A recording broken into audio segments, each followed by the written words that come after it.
Alright, we are back for another update on the wildfires going on in Northern California. Throughout this video, we're going to be looking at the Dixie Fire, the Mcfarland Fire, the Monument Fire, the River Complex, and the Antelope Fire as well. Now, I will say that I just put together I believe it was about 15-minute, very concise update and forecast for the Dixie Fire.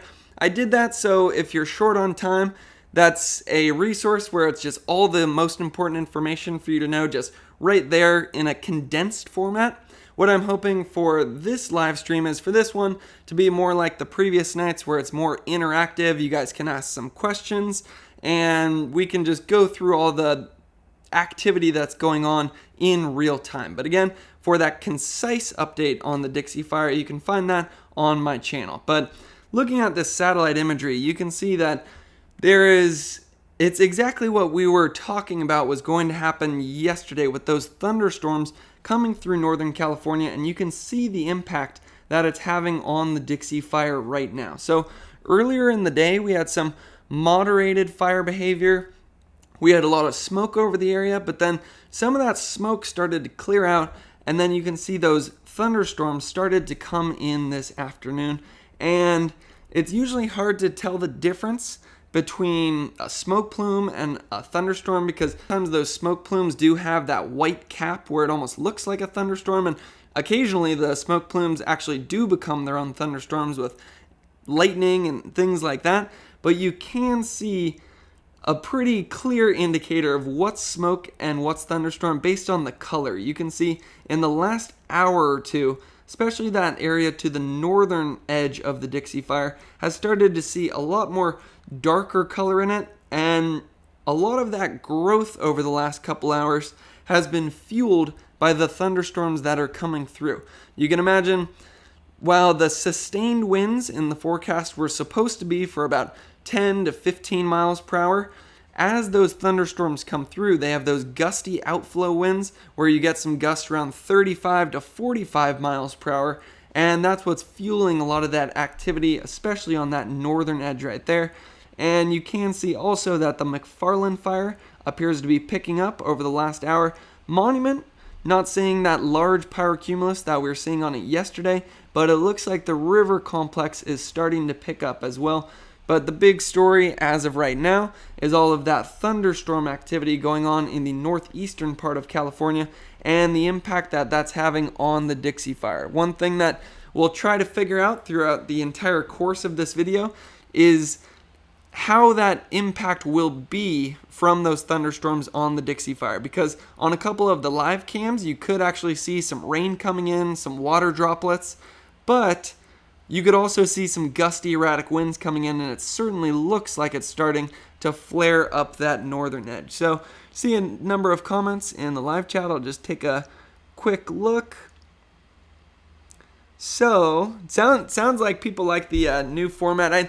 I figured that's kind of a good way to do it. Somebody commented on the video the other day that they just simply don't have the time to watch a 2-hour live stream, and that's a very good point. And I imagine most people don't watch the whole 2-hour live stream, but I figured it is beneficial just to have that short video format where somebody could just go and get all the most important information condensed. You should see what I try to do when I'm actually giving my updates on the news at KSBW. I then have to condense that into about 1 minute, which is, you can imagine I just have time for maybe the top 3 or 4 talking points when it comes to the fires.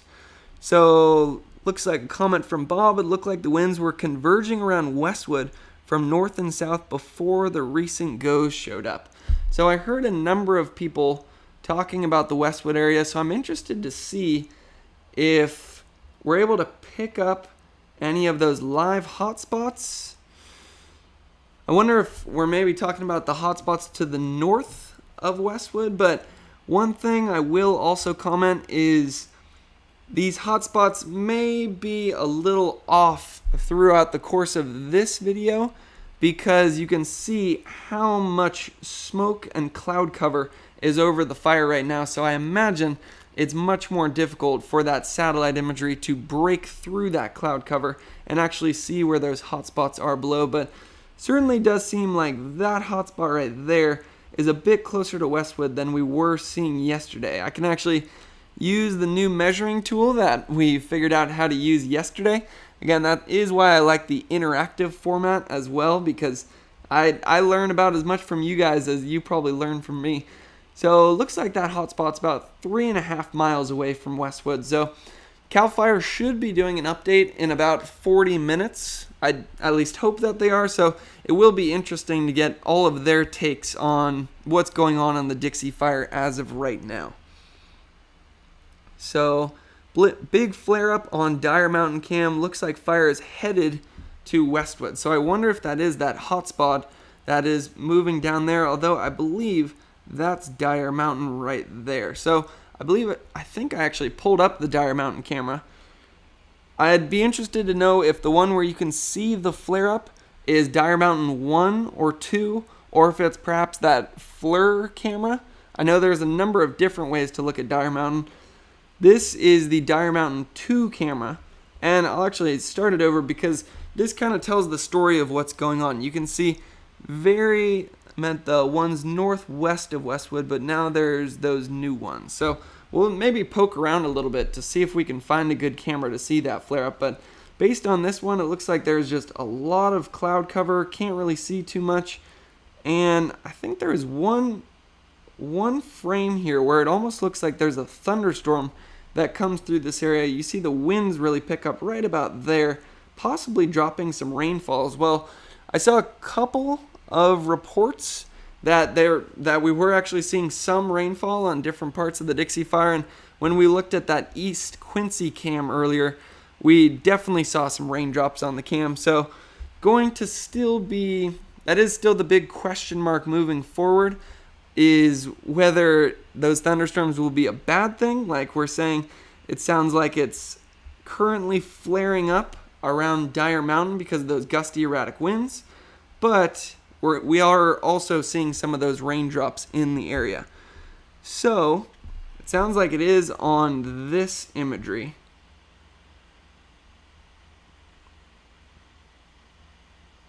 And I've never actually looked at this website before, so I believe it just shows us these two views, and then I think it does pan around every once in a while. So I'm trying to see where that flare up is.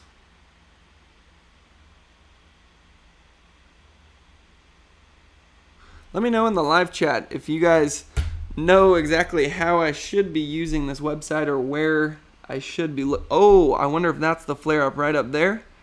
Perhaps all that bright activity you see up there. Be sure to keep commenting in the live chat. I wonder if that is the flare up that you guys are talking about.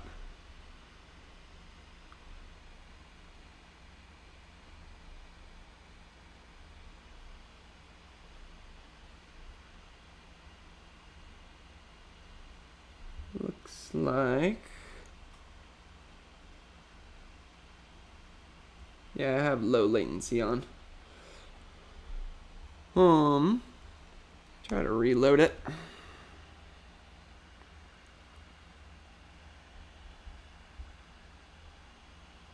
Yeah, we'll certainly have to keep an eye on this camera, because it does sound like there is some big flare up going on here.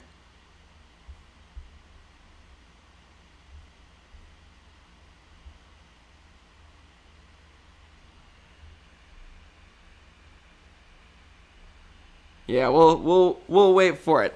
We'll just let the anticipation build as they continue to rotate this camera around.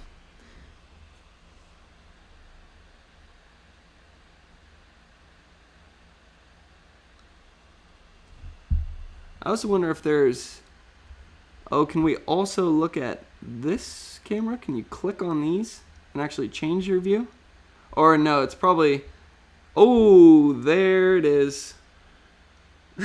I'm glad Ronbo1680 told me to wait for it, because we just saw, I think, the flare-up you guys were talking about. I wonder why they keep rotating it and they don't just keep it centered right on the one spot.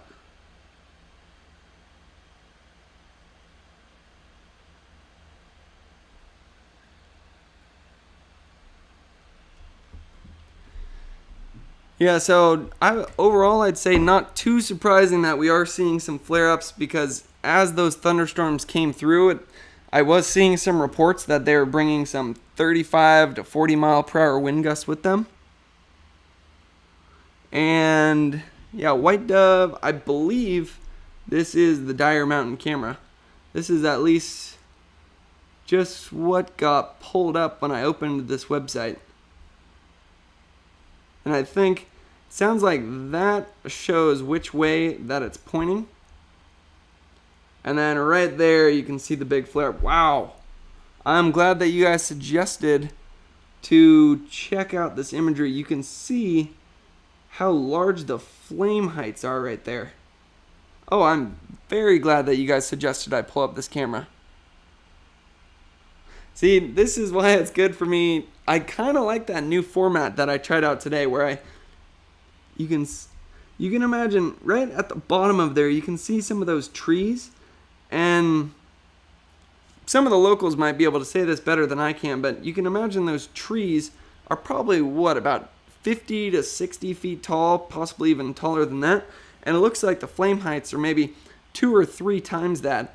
And I was seeing one CAL FIRE report earlier today where they're saying some flame heights up to 200 feet. So definitely looks like we're seeing some of that activity. So this could be one piece of the puzzle that we're going to try to piece together through this video. The main question that we're trying to answer is, will the impacts of the thunderstorms be positive or negative? Because we've seen both on the Dixie Fire. The first round of thunderstorms that came through brought the gusty erratic winds, even brought some lightning as well, and our fire activity really picked up. Then the second round brought some cloud cover, it brought some rainfall, and it almost seemed like we were nearing the edge of the end of the Dixie Fire.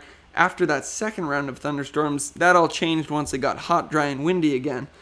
But the question we're trying to answer in this live stream is whether the impacts from these thunderstorms will be like the first one or the second one. Now, we've seen a little bit of both over the last few minutes. We're looking at one of the live cams where we were able to see some of that rainfall. There was a couple drops on the East Quincy cam. You could see that one thunderstorm come through one of the Dyer Mountain cameras.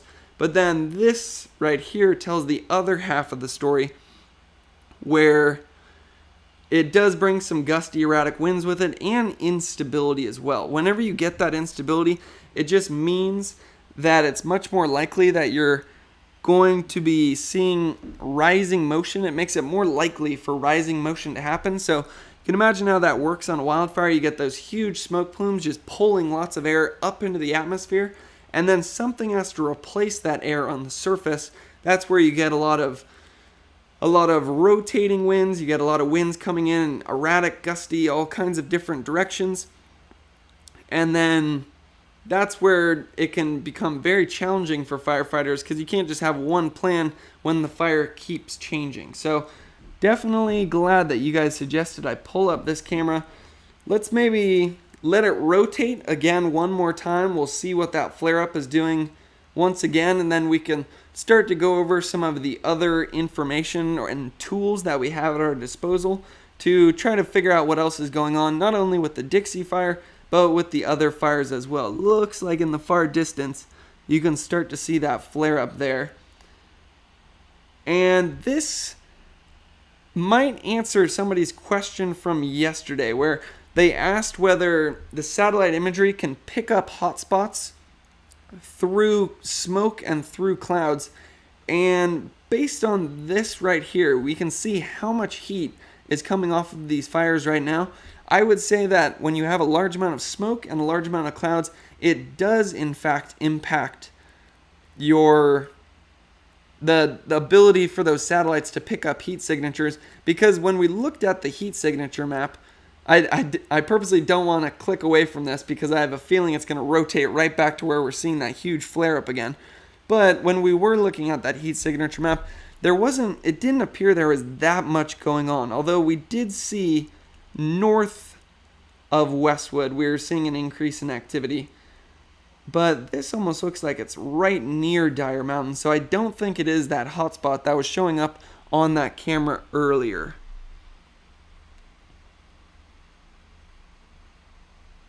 Yeah, I see sending appreciation to our moderators. You guys do a great job, both White Dove, Lucy, I believe Robert Forrest has been moderating as well. You guys have done a great job keeping this chat nice and friendly and informative. And like I said, it does make these videos better when the live chat is working well. Because, for example, you guys told me to look at this camera, which doesn't look all that impressive right now, but once it rotates around, you can see that it's showing a very large flare-up around Dyer Mountain. So, wouldn't have thought to pull up this camera if it weren't for you guys. And then also some of the other questions that you ask end up pointing me in important directions, like when you mention certain cities or certain areas where you're seeing a lot of smoke. It does help me to focus on where to look on the map. And then also when you ask questions, it also makes me think about some of the factors that are driving this kind of wildfire behavior. For example, the other night somebody mentioned tree mortality, and then we went on a full 5 to 10 minute investigation of bark beetles and tree mortality, and we're looking at the tree mortality map with all the millions of trees throughout the Sierras and the Rockies that have been killed by bark beetles. So again, great job to our moderators and great job to everyone in the chat as well, asking some great questions. Now, it's been a while since we saw the flare up on the camera, so I imagine it's going to come back around pretty soon here, and then we'll be able to see that flare up again. And then once we see it, it seems like there's almost a 5-minute period between when it shows the flare up and as it keeps rotating around. So we will have some time to go check out some of the other resources, check out some of the other fires as well. And then, oh, there it is. So you can see how high those flare-ups are. I can actually try to zoom into it as well. So you can see, yeah, it's certainly flaring up in that area. I believe it just zoomed away. It's a shame that it doesn't just stay on the exact part where it is flaring up. Looks like you can start to see it in that top left right there. Again, there's two reasons why I think the Dixie Fire is flaring up right now. One of them started a number of hours ago, about 3 to 5 hours ago, on one of the live cameras we were looking at. We could take another look at it in a second, but I don't want to turn away from this camera until we see another shot of that flare up. But you could start to see that smoke clear throughout the day, which allowed our temperatures to get a little bit hotter today, allowed our winds to pick up. And then the bigger factor is the fact that those thunderstorms have ended up moving through over the Dixie Fire, and that has certainly brought some gusty, erratic winds with it. I wonder if that's the flare up down there. It almost looks like that looks like it could be the perimeter of the fire, possibly flaring up red. Yeah, that definitely is. So we can try to zoom in just on that box. You can see a lot of torching going on right here. Torching is where one tree just bursts into flames and you get some very high flame lengths like that. And you can see where the perimeter of the fire is and where we're seeing a lot of that active behavior right now. So great recommendation to pull up this imagery, because usually on all the other cameras you are able to see the smoke plumes and just the overall conditions, but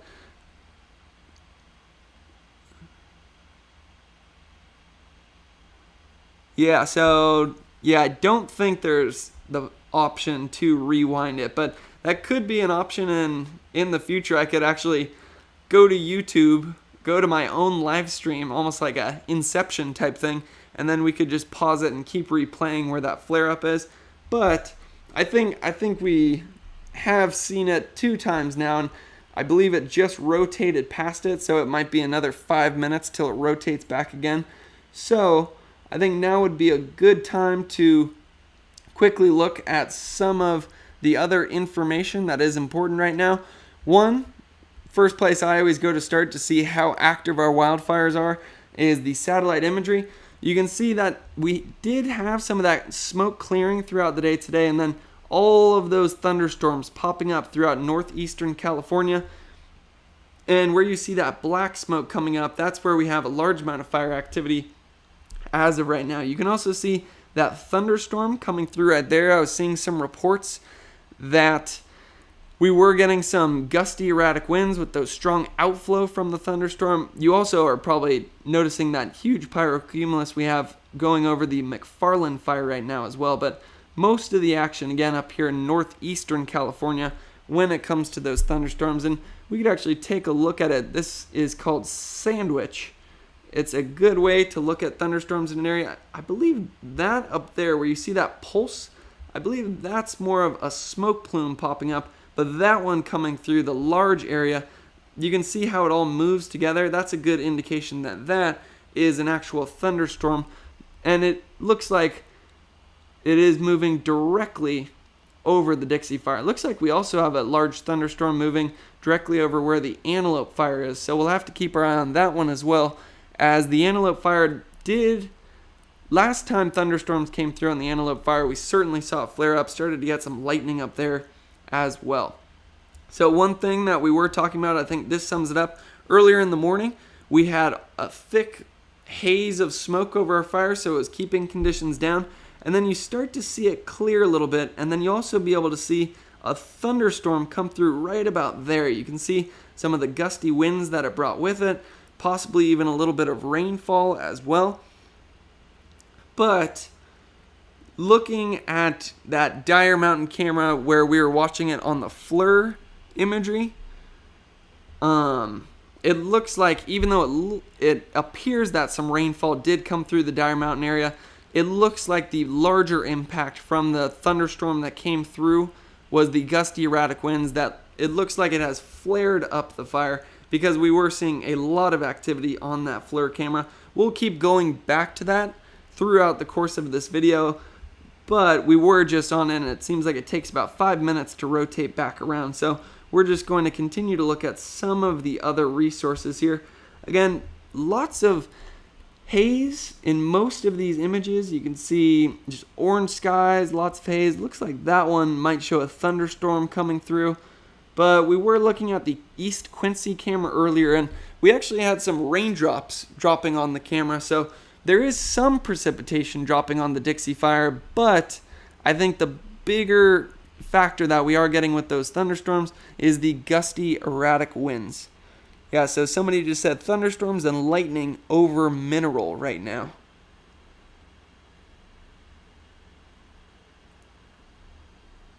Yeah, so it'd be, I wonder, we can also take a look at the NWS radar. That's usually a good way to look at thunderstorms as well. Zooming in. Yeah, you can see it's northeastern California where we're seeing the majority of those thunderstorms. We should be able to play it.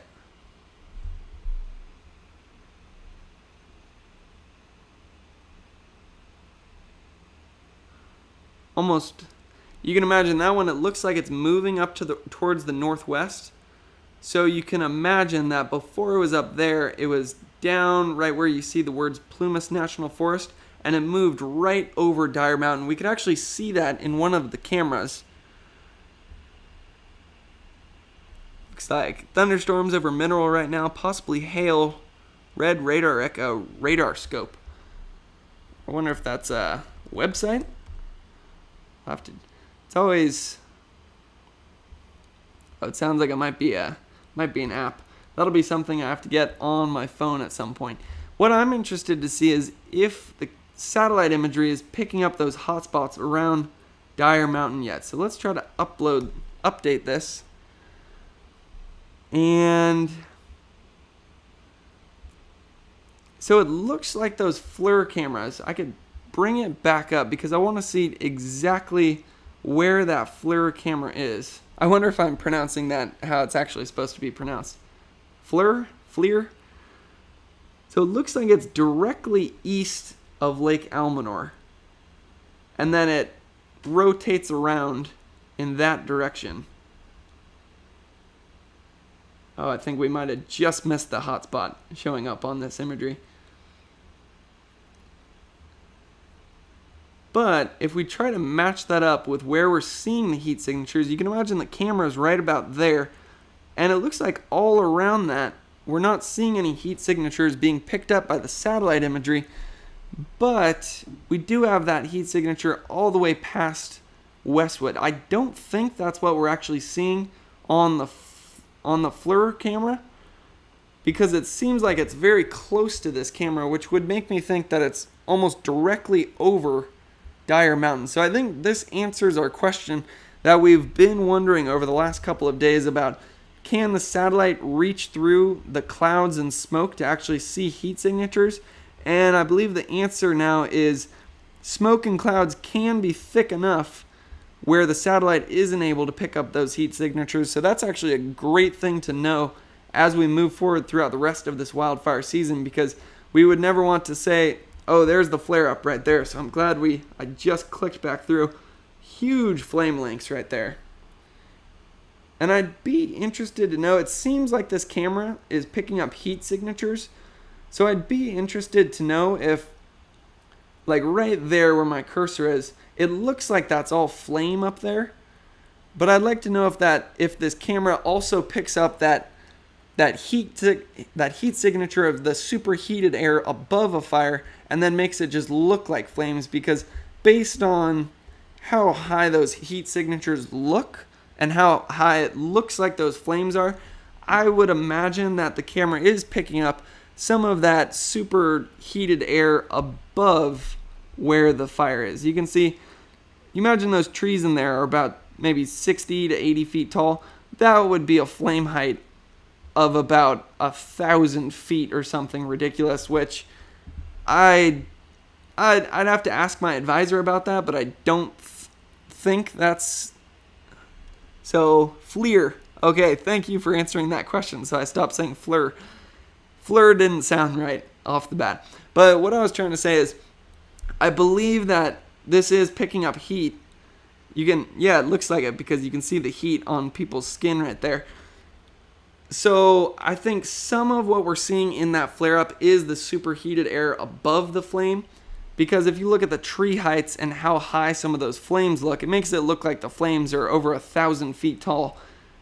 But again, I'll have to ask my advisor, but I don't think that is actually likely. I've been to a number of wildfires in my life, and you certainly do get some very tall flame heights, but I would imagine some of that heat that we're picking up there is actually just the air, and that entire, where we see the huge flare up, it's not all just flame.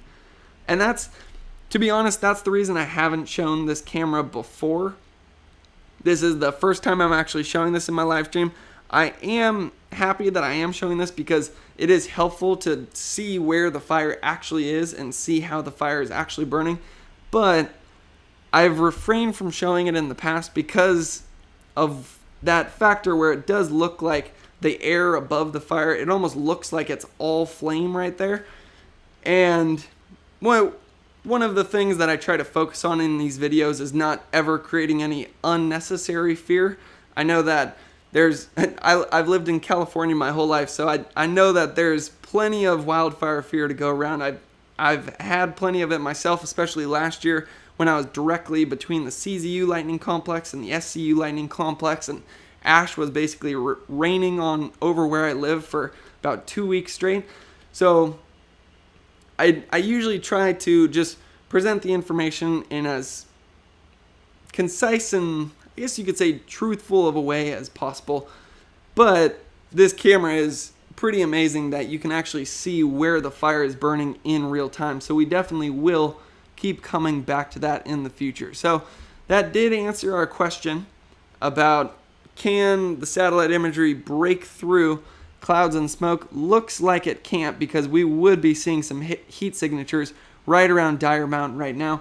Now the good news that I will say is there there was a number of days where we had a large heat signature popping up right over Dire Mountain, and throughout that whole time, CAL FIRE sounded like they were fairly confident in this area. They had a lot of resources doing structure protection on the east shore of Lake Almanor and the southern area of Westwood. So a lot of the most difficult work and the preparation has already been done. So it's not like we're going to get caught off guard.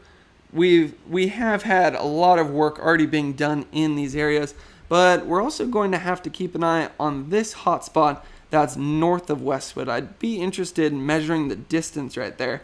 Now that I know how to use the measuring tool, I'm just going to start using it on everything. That looks like about 2.5 miles. So we are going to have to keep an eye on that to see if it keeps pushing down farther towards Westwood. But as you can see, the satellite hotspot imagery isn't always perfect, so hard to actually say exactly where that is. So I'm just going to take another look at the live chat. I haven't looked at that in a little while.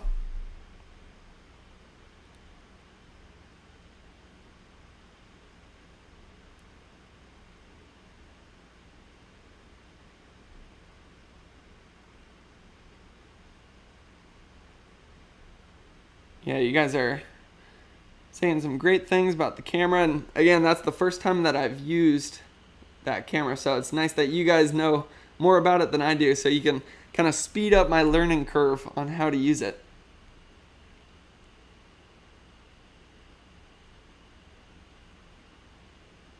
Yeah, and I definitely will check with my advisor about how high flame lengths can get, because that is a good question.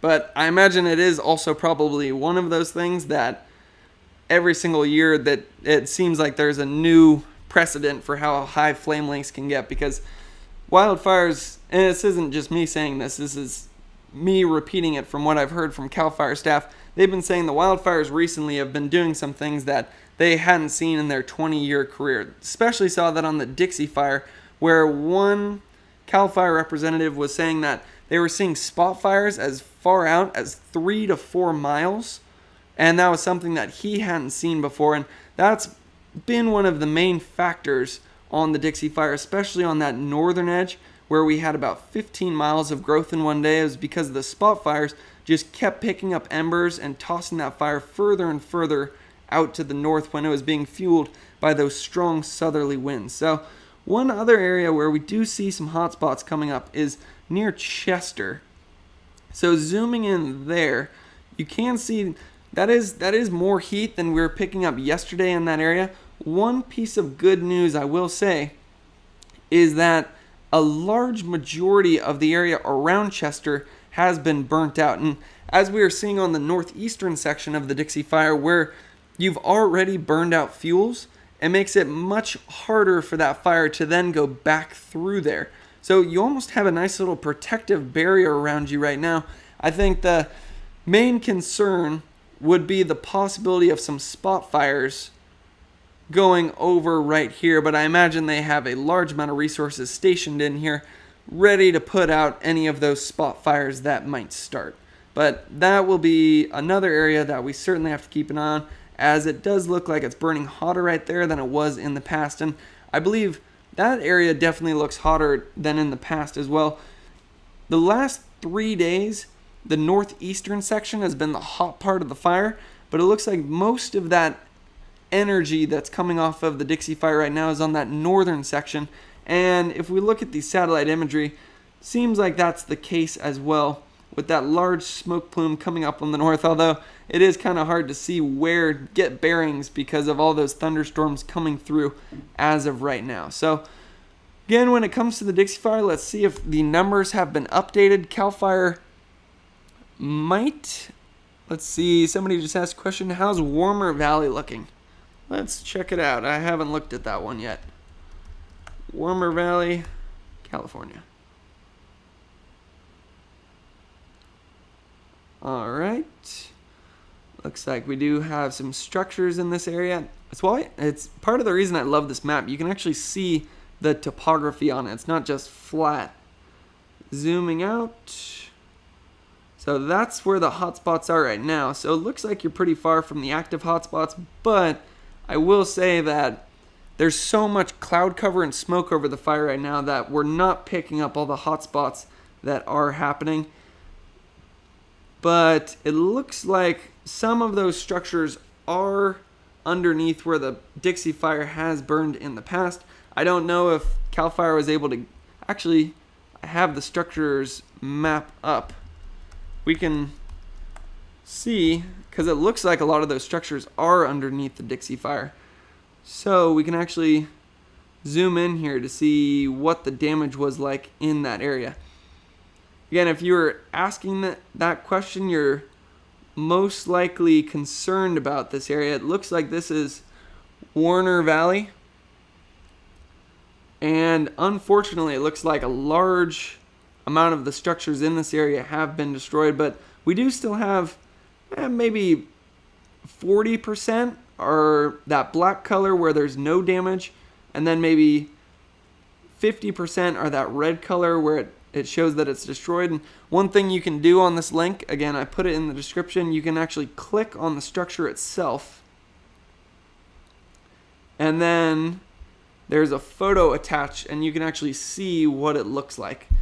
Seems like there's always the same two themes whenever we look at those photos. One, just how hot the fire must have been burning as it came through, as it looks like it almost just looks like a tornado came through. And then the other thing we see is how many trees are around this area as well, which starts to answer our question about how it was able to grow about 15 miles in one day. So we haven't looked at the Monument Fire yet, so that we will go over there just briefly, because this is a pretty important fire to follow over the next few days, as some of the key hotspots on this one are near a large amount of structures. If we look at the satellite imagery, overall, I believe that's the Monument Fire up there, the one where you see that giant pyrocumulus cloud. I believe that's the Mcfarland Fire. So overall, we're seeing less activity on the Monument Fire than we were seeing in the past. I'm interested to see where the live hotspots are right now. Pretty much the same areas that they were at yesterday. We had that northern spot right there, the western spot, and the eastern spot. The key concerns being that western spot and the eastern spot, because that is the part of the fire that's nearest to, I forget the exact names. I'll try to scroll over because this has the city names. I think it's Burnt Valley and Junction, maybe? Yeah, so it's Burnt Ranch and Junction City, where we see the large amount of structures represented by those orange dots right there. And we do have those hotspots, so that will be a key spot that we continue to look at over the next few days. Now, the other spot that and then numbers for the Monument Fire, I haven't gone over that at all yet. So I'll pull that up because I'm actually interested to see this as well. We did have a lot of activity on it yesterday, so it'll be interesting to see what this number is up to. Looks like it's up to 67,000 acres and 3% containment. And then once again, Dixie Fire, I think the key area that we're concerned about, it might be shifting now what our key area of concern is, because we do see that large hotspot north of Westwood, and then on the FLIR camera, we're also seeing a lot of activity around Dyer Mountain, as it looks like it's certainly flared up in that area. So almost two different spots where we have some active fire. Again, the hotspot's not showing up on Dyer Mountain right now, but we could literally see that in real time from the Dyer Mountain cameras. I believe the hotspot's not showing up just because there's so much smoke and cloud cover, but that may be a key concern moving forward. Perhaps the areas around Lake Almanor as well. We'll keep an eye on Chester, but the good news there is that you have already been pretty much surrounded by fire, so a lot of the fuels around you are diminished, which will make it harder for fire to come in. But we do have those hotspots there, and spotting has definitely been the key concern on the Dixie Fire throughout the entire course of its lifetime. And then overall, I'd say we've seen less growth on this northeastern section than we were seeing yesterday. Yesterday, it looked like it grew by about 4 miles. If we look at it right now, You can imagine a lot of those hot spots yesterday right about there. Try to keep your eye on that spot. And then we'll use our measuring tool.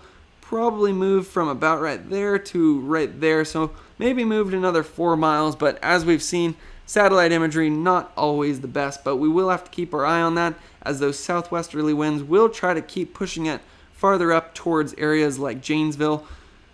That, I would say, is another one of the big concerns. Looks like we're about 6 miles away as of right now. The good news, I always say this, but for Susanville and Johnstonville, we do have that sheep fire between, and that has definitely been diminishing the Dixie Fire activity, as a lot of the fuels in that area have been removed. Now, when it comes to the Dixie Fire, you can see we are up to 510,000 acres, 30% containment, large number of evacuation warnings in place. And then we are up to 1,109 structures destroyed, but we do still have a lot of resources on this. 20 helicopters, 515 engines, 198 dozers, 175 water tenders, 6,133 personnel, and 81 crews. So we are now the second largest wildfire in the history of California. And when it comes to structures destroyed, I believe we're 14 on the most destructive wildfires list. When it comes to our fire weather forecast, I'll try to just do this in about a minute, but actually I do want to just check and see if CAL FIRE is doing an update, because that'll let me know if I have to rush through the weather forecast or not. So that looks like it's just an evacuation warning. So it doesn't look like it's on the Plumas County page. We'll check the CAL FIRE Butte County page.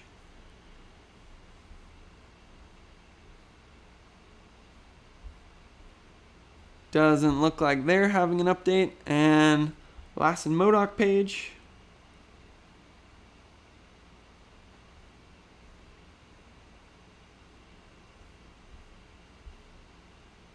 And it doesn't look like they're having an update either. Let me know in the live chat if you guys do know if CAL FIRE is doing an update. But as of right now, it certainly doesn't seem like it. But that actually might be for the best, because there's a lot of information that we can cover together. I can try my best to answer your guys' questions. So on CalTopo, which end of the wind plots depict direction of wind? Flat end or pointy end? So I've never actually looked at wind on the CalTopo website. I would imagine the wide end shows. So a lot of these, it looks, I would call that winds blowing down to the south right there. It just almost looks like if you were to imagine like a fish swimming. But I'm not 100% positive on that, but just looking at it, seems like that would be what they were going for on those wind plot images. And it does look like we have this weird activity going on this northeastern section. That's actually something that we've seen over the last few days, where we get this little eddy happening on this northeastern section. That's showing the northeastern hotspot right there. A lot of stuff going on, so I'll turn the hotspots off. Might be easier if we look at the perimeter. You can see where those winds kind of come together. It looks like they're going down a valley right there. So you can imagine how I always think of this as if you were to have a hose and there was water coming out of it, and then you were to put your thumb over the end of the hose, the water comes out a lot faster. So where you have canyons like that, the winds are funneled and then they become a lot faster. So that, I'm glad that somebody mentioned those wind plots in the live chat, because that could be a good explanation for why we've had so much activity on that northeastern section. It's the winds being pinched by the topography and increasing in speed. So Monument Fire growing both east and west. I would say that the Monument Fire is growing both east and west. You could see the hot spots on both the western and eastern section of that fire.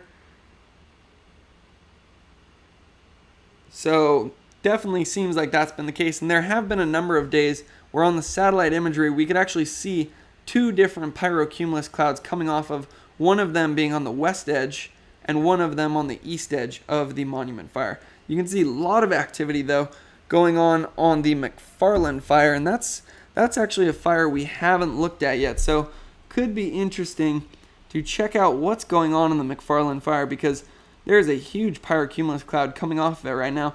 Looks like it's still mostly on that southeastern section of the fire. If we look at the live hotspots, I imagine it's going to be in the exact same place.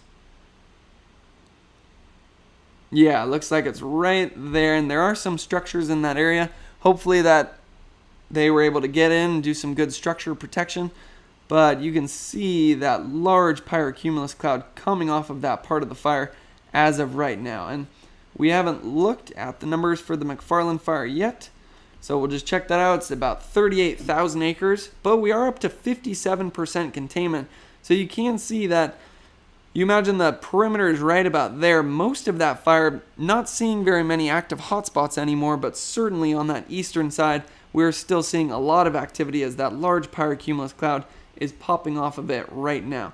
Looks like the river fire, or the river complex. I don't know why they keep naming fires river. I think there's been about 3 or 4 this year, but river complex, we do have what looks to be a small pyrocumulus cloud coming off of it right there. But when it comes to the heat signature, we weren't seeing that much of it earlier. And makes sense because it looks like it's relatively diminished activity, but it looks like the river complex up to 32,000 acres and 10% containment. And then we'll also just take a quick look at the Antelope Fire, 45,000 acres and 24% containment. It'll be interesting to see what happens with the Antelope Fire over the next couple of hours, because that's one of the areas where we do have some of those thunderstorms coming through. Looks like you could almost see a smoke plume pop up through one of those thunderstorms at one point. That might be the Antelope Fire starting to flare up, so we'll have to keep our eye on that, as the last time thunderstorms came through the Antelope Fire, we actually did have some gusty erratic winds and some lightning as well. But overall, I'd say the key ones to look at right now when it comes to fire behavior, Mcfarland, where most of that growth is on the eastern edge of the fire, and it does look like it's near some structures, so there's likely some evacuation orders in place if the orders weren't already in place, which I'd actually imagine they are. But then big story going on is the Dixie Fire and the thunderstorms that are going through right there. I just want to look at that thunderstorm again because it looks like it's gotten even larger. You can see that large thunderstorm that went directly over Dyer Mountain, and it seems like it flared up our conditions on Dyer Mountain. That's always the big question mark, is how will the wildfire behave when those thunderstorms come through? And I'll pull this back up just to see if we could see that flare up again on Dyer Mountain, because there's certainly a lot, it appears there's a large amount of activity flaring back up. And it's unfortunate to see, because over the last few days it seemed like this was an area of the fire that was starting. We did have some big flare-ups. I remember seeing one like big fire whirl at one point, but it seemed like things were overall calming down. It looked like it was less widespread at least. But looking at the imagery right now, we'll wait for it to rotate back around again, but certainly looks like things have flared back up in the Dyer Mountain area. So I'll just, while we're waiting for this to rotate around, it actually is a perfect little opportunity to drink some water and read the live chat as well.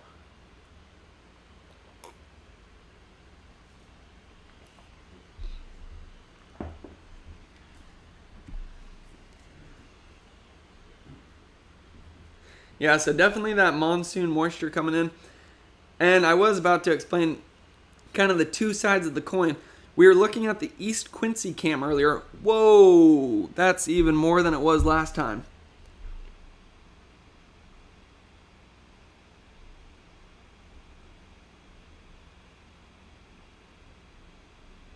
Yeah, so now I think I can confidently say that all of that isn't flame. Some of that is the superheated air from the fire still being picked up by the heat signature, because you can see a flame doesn't float all the way up like that. Some of that is that heated air parcel. So again, that's the reason I haven't shown this camera in the past, because I think it's a little fear-inducing because it looks like you just have 2,000-foot flames. But I definitely will start showing this camera more because it's the only camera we're able to look at where you can actually see the fire behavior.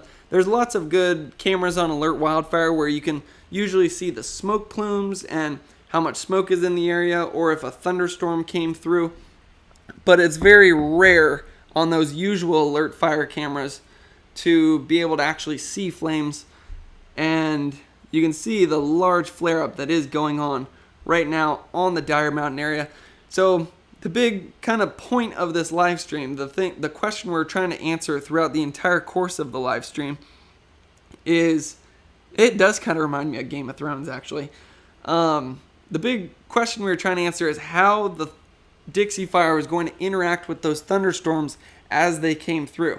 We did see some rain on the East Quincy camera, a couple raindrops on the camera. We saw a number of thunderstorms coming through. Bummer that it just rotated away from that. Looks like it's back over on this one though. So we'll try to take a look at that.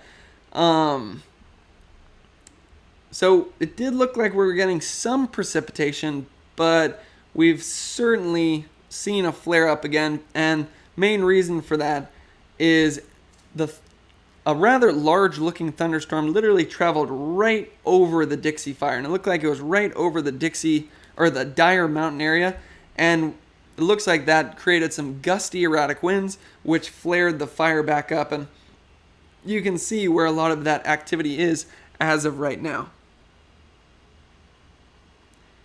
I know it would be great if we actually knew how high these flame lengths are. I think the best way to actually know how high the flame lengths are is most likely from Twitter. Usually news crews are able to get up there and be able to get some actual footage from the ground.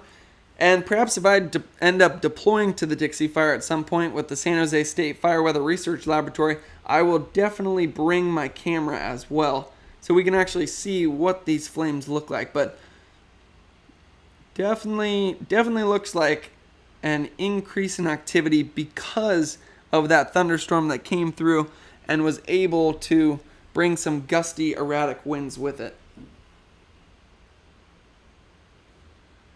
That is actually a great idea. Somebody just said, seems like there have been dozens of lightning strikes in the Dixie Fire since 3 p.m. Can you go to lightning detection site to confirm this? And wow, yeah, that is quite a camera image right there. So we will have to keep coming back to this site, but actually perfect timing for it to rotate away because I do want to try to answer that question. I actually don't know of a good website for looking up if there is lightning strikes in an area. If anybody knows of one, maybe post it in the live chat, but lightningmaps.org, that should do it, right? So let's see if we can click in here.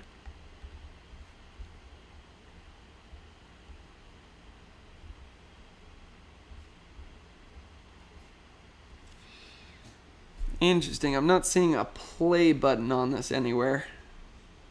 Certainly seems like we would have more lightning strikes than that map was showing, because there were some large thunderstorms moving directly over the Dixie Fire. I do not like this site.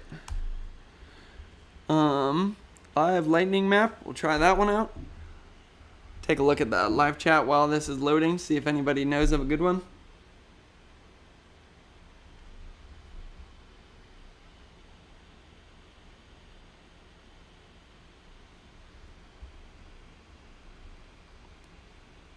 So, from far away, it looks like we have some dots directly over the Dixie Fire. We'll keep zooming in. Okay, now this is a good site. So, we found one. So, let's actually zoom in here, and you can see where those lightning detections were. So, it looks like it's mostly to the west of Lake Almanor, which actually makes sense because if you look at where that thunderstorm was coming through, it was more to the western edge of the fire.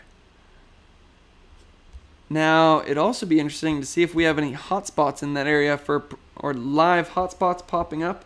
Always easier to find it turning on the perimeter first,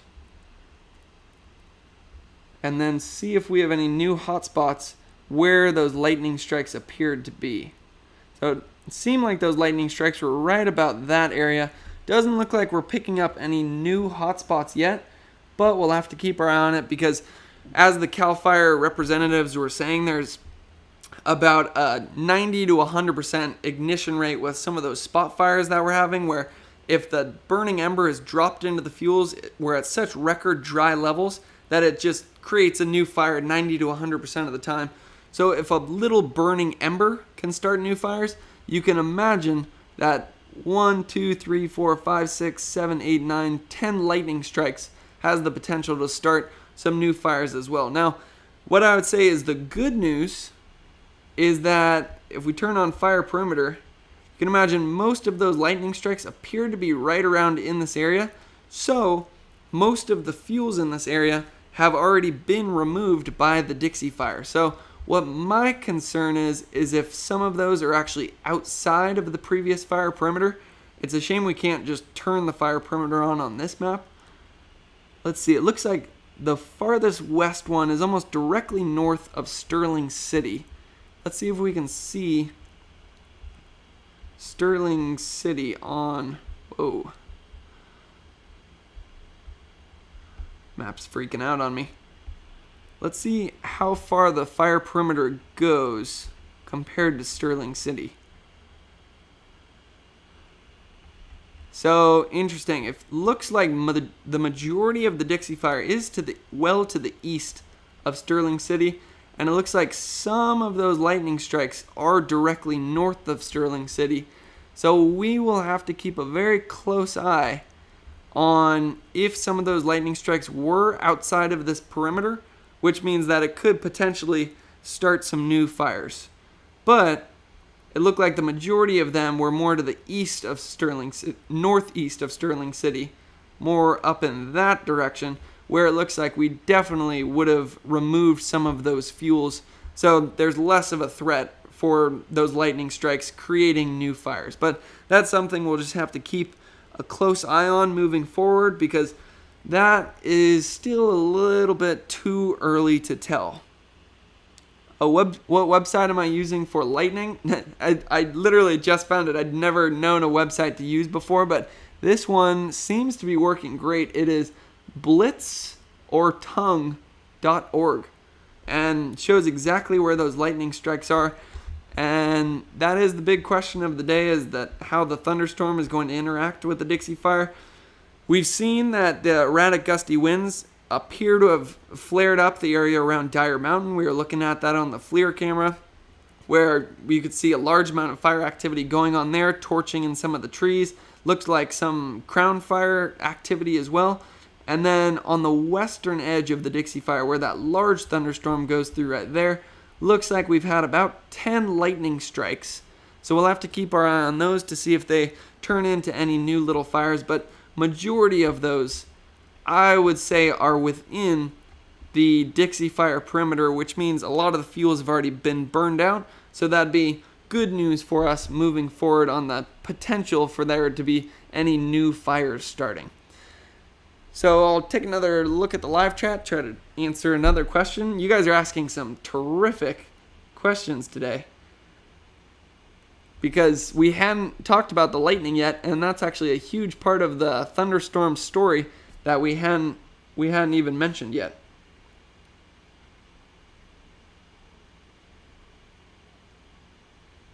Yeah, moderators, you guys are doing a fantastic job. Seen a couple, looked like a couple comments had to be moderated, but you guys are doing a great job of keeping this live chat nice and informative with good questions overall.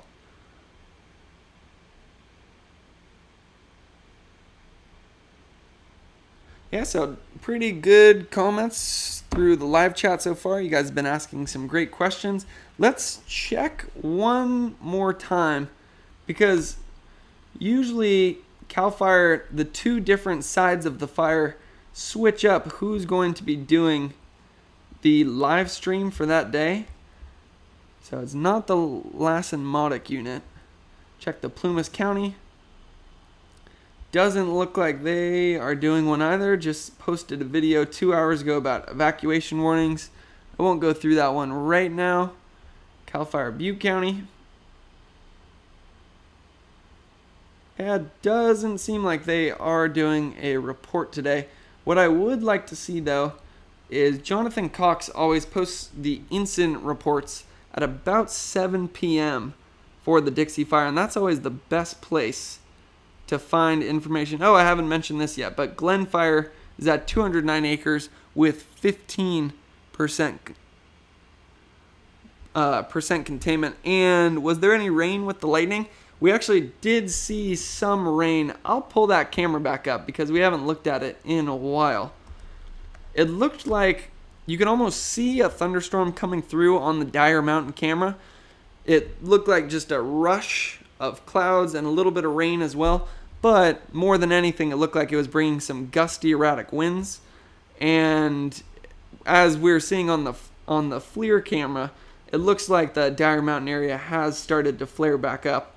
So those thunderstorms appear to have mostly brought winds, which are bad for our fires. But when we were looking at actually I think it was the East Quincy cam, where we could actually see some raindrops on the camera. And I will just show that because it was great to see that we were at least getting a little precipitation, as for the most part, it looks like we've had some negative impacts on the Dixie Fire from the thunderstorms. We're seeing a lot more smoke coming off of it right now than we had in past days. But I was also reading some reports that we were getting a little bit of rain as well, and you should be able to see a couple drops on this camera in a second or two. Overall, very misty conditions though. Oh, actually, I know another way we can look at this. And this is something that I've actually been interested to look at throughout the course of this video. I just kept forgetting about it.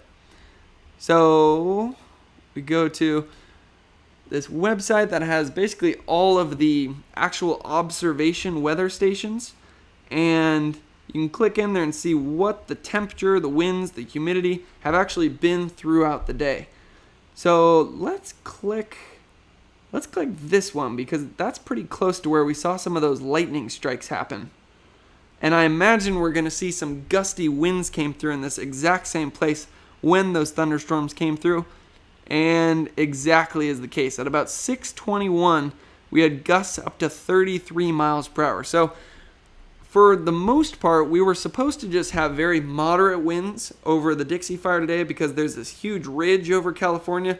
That's what's causing our very warm, dry conditions. But we also, the other half of the story was we also have this monsoonal moisture coming in. And with that upper level moisture, that creates the possibility for those thunderstorms. And as you could see on the satellite imagery, we have seen those thunderstorms, and especially over the western edge of the fire, where we also recorded about 10 lightning strikes. So you can also see for the most part today, we had the wind gusts we were expecting, just about 10 to 15 miles per hour. But then when those thunderstorms come through, that's where you get some gusts up to 33 miles per hour. So that's perfect evidence for one of the factors that we always talk about for what wildfires can bring to, or what thunderstorms can bring to a wildfire. It's those gusty, erratic winds. So given that one of those thunderstorms appeared to have gone over Dyer Mountain, it makes sense that the fire activity flared up in that area. So some gusts up to 33 miles per hour right there. It looks like our high temperatures got up to just about 85. That could be partly because of all the smoke cover earlier, but then also a lot of that cloud cover later. And this one has winds as well. Let's check this one. I want to see if the temperature ended up being... temperature ended up being much, much cooler today than the forecast was originally showing. So that's one of the positives of smoke, is it can be bad when you can't use aircraft, or you or for air quality reasons, trying to breathe in that air. But it can be good because all that smoke and all that cloud cover brought from our thunderstorms as well does keep your temperatures down. Remember, we're supposed to be about 95 degrees, and looking at the temperatures throughout the day today, looks like we only got up to 86 degrees at about 350. Now, one thing you also notice, though, is the other factor that thunderstorms can bring. Well, we were supposed to have 10 to 15 mile per hour gusts, and we did have that all the way until about 5 p.m.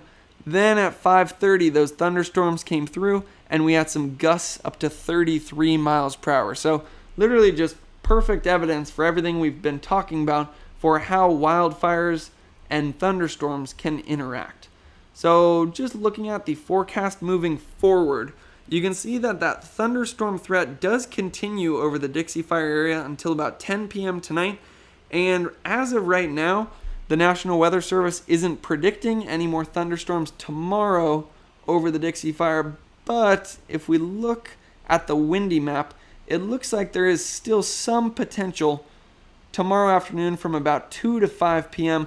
I'd say it looks like a reduced potential for thunderstorms than when compared to what we're having right now. You can see what it looks like right now, or just before we had widespread thunderstorms over the entire Northeast that ended up coming true.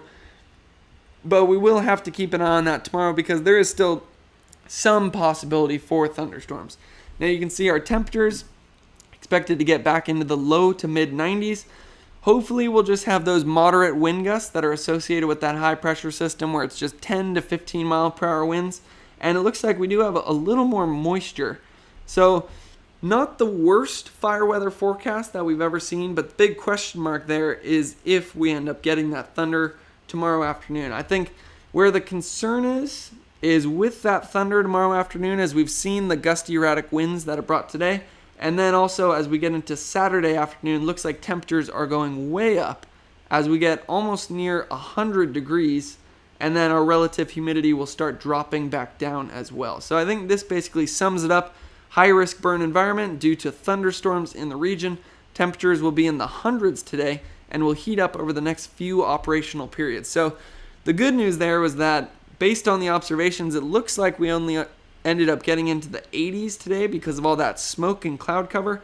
But the thunderstorms certainly played a role on the Dixie Fire, as we'll take another look at the FLIR camera just to see if we can see that increase in activity once again, where it looks like the area around Dyer Mountain has certainly started to pick up. And I'll zoom in on that part of the map so you can see where some of that torching and what appears to be some crown fire activity as well. Yeah, so Bob was saying growing fire southwest of Dyer. I imagine that's what we're looking at right now because it seems like this camera is on Dyer Mountain and certainly seeing more activity. And when we were looking at the Dyer Mountain Alert wildfire camera, you couldn't actually see any of the flames from that camera, but you could see a thunderstorm coming through. And as we saw in the observations, as those thunderstorms came through, they did bring some 30 to 35 mile per hour wind gusts. So it makes sense that we have flared up in this area as those thunderstorms came through. So I think that imagery right there might solve the question that we were trying to answer throughout this video. How would the Dixie Fire interact with the thunderstorms?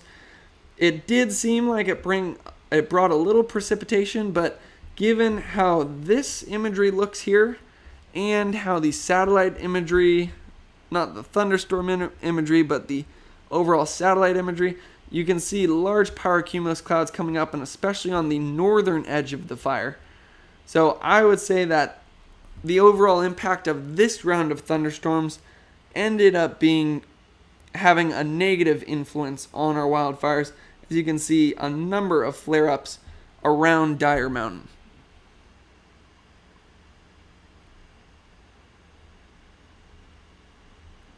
And then somebody also said flaring up along west area of Lake Almanor.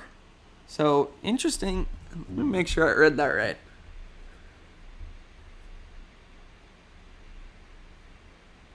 Yeah, it says flaring up along west coast of Lake Almanor. Let's go to the live imagery to see if we can actually see that. One thing I will say is that clearly, based on the FLIR camera, we have a lot of activity around Dyer Mountain right now. Lots of heat coming up. But yeah, lots of heat coming up right there. But if you look at Dyer Mountain on this map, it's not picking up any of that heat signature.